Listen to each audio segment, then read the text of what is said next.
បាទជំរាបសួរពុកម៉ែបងប្អូនទាំងគ្នាថ្ងៃនេះផងដែរខ្ញុំបានធ្វើវីដេអូមួយពាក់ព័ន្ធនឹងមូលដ្ឋានគ្រឹះរបស់ឧបករណ៍ខឹមណាបងប្អូនបាទវីដេអូនេះដែរធ្វើសម្រាប់បងប្អូនដែលអត់ទាន់ចេះប្រគំឧបករណ៍ខឹមហើយមានម្ដងចង់រៀនលេងប្រគំឧបករណ៍ខឹមអញ្ចឹងអាចចូលមើលទស្សនាវីដេអូរបស់ខ្ញុំបានខ្ញុំនឹងធ្វើវីដេអូតាំងពីមូលដ្ឋានគ្រឹះរហូតដល់ប្រគំជាបទណាហើយវីដេអូនេះផងដែរខ្ញុំចង់តែ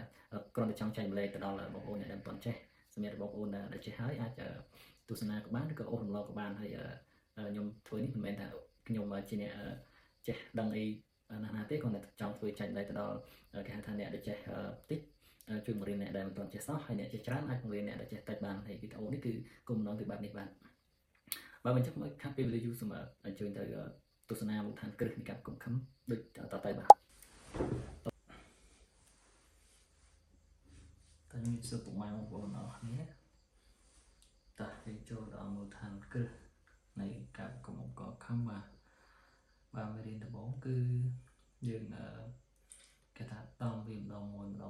គោះលើខ្ទង់ម្ដងមួយឲ្យយើងឲ្យដៃយើងឲ្យត្រូវខ្ទង់សិនហើយបន្តមកចូលយើងចូលមេរៀនបន្តទៀតតើចាប់ផ្ដើមបាទ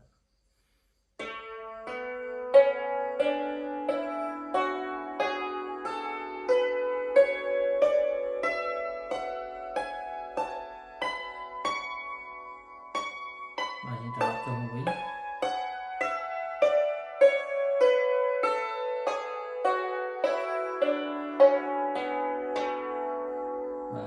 យើងធ្វើអញ្ចឹងរហូតដល់យើងចាំខ្ទង់ហើយយើងធ្វើឲ្យកាន់តែញាប់គឺកាន់តែល្អបាទម្ដងទៀតបាទ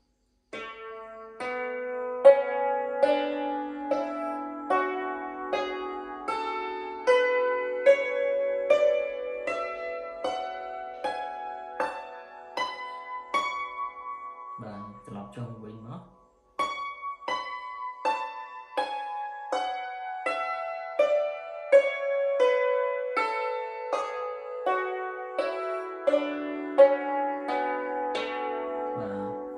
ធ្វើចឹងរហូតឲ្យកាន់តែយើ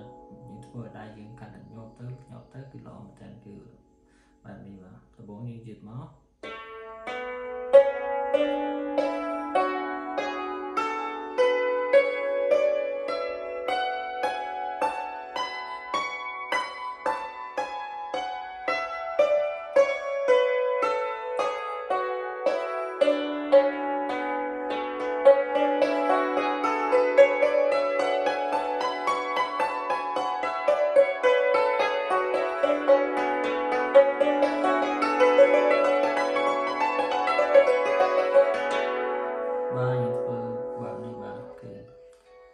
ញាប់ទៅគឺកាន់តែល្អបាទហើយយើងចូលដល់មេរៀនបន្តទៀតបាទគឺយើងដំម្ដង4ខ្ទង់ត្រឡប់ទៅត្រឡប់មកបាទ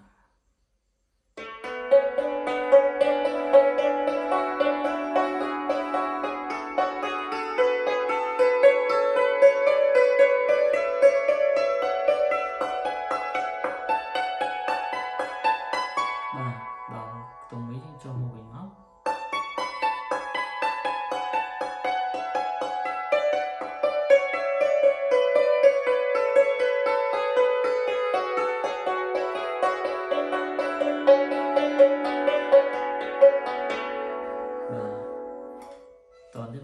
សូមយឺតម្ដងខ្លាចបងប្អូនអត់ទាន់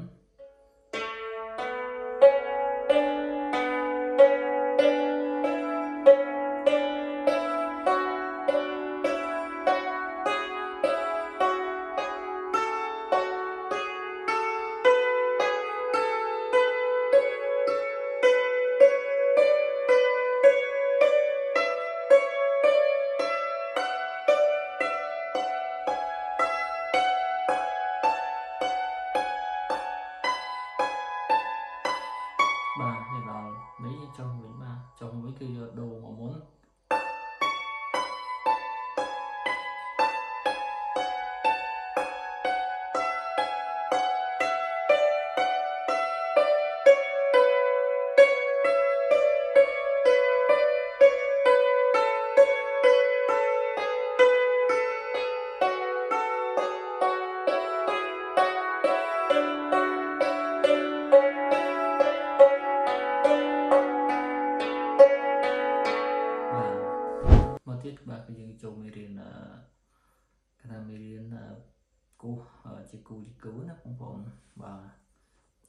គូដើម្បីឲ្យយើង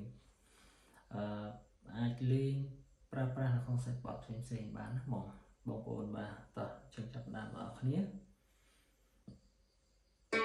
ដូរ៉េរ៉េ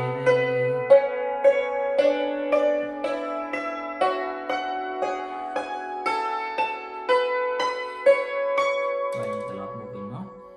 ពេលគូសតែស្ដាប់មុនរហូតបាទ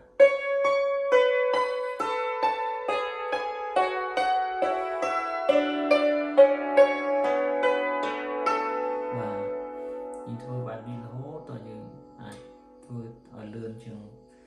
លឿនតាមល្បឿនដែលយើងអាចធ្វើទៅបានយើងប្រកាសរាល់ថ្ងៃទៅគឺយើងអាចធ្វើញ៉ាប់ទៅបានហើយបងប្អូន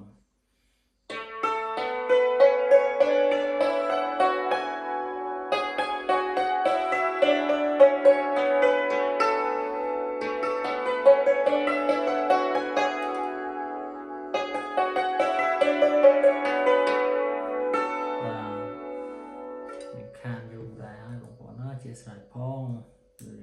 ជាប់ដៃជាប់ជើង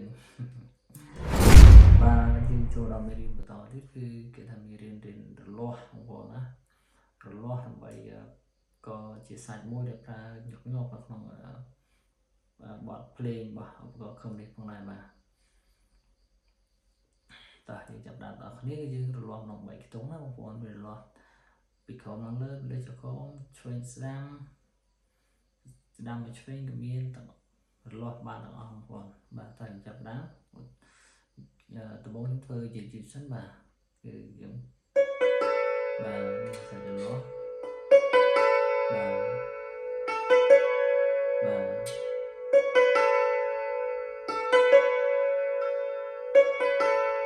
ដល់ពេលយើងstart ហើយយើងធ្វើញាប់តិចមកបងប្អូនបាទ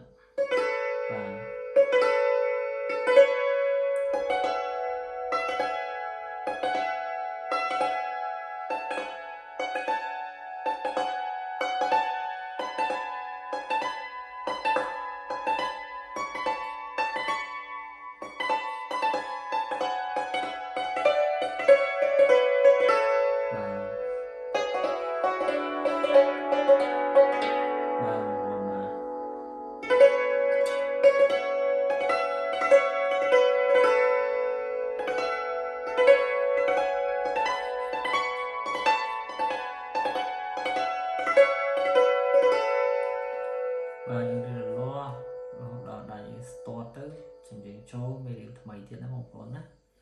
ហើយយើងចូលមេរៀនតទៀតគឺយើងហៅថារៀនគេហៅថា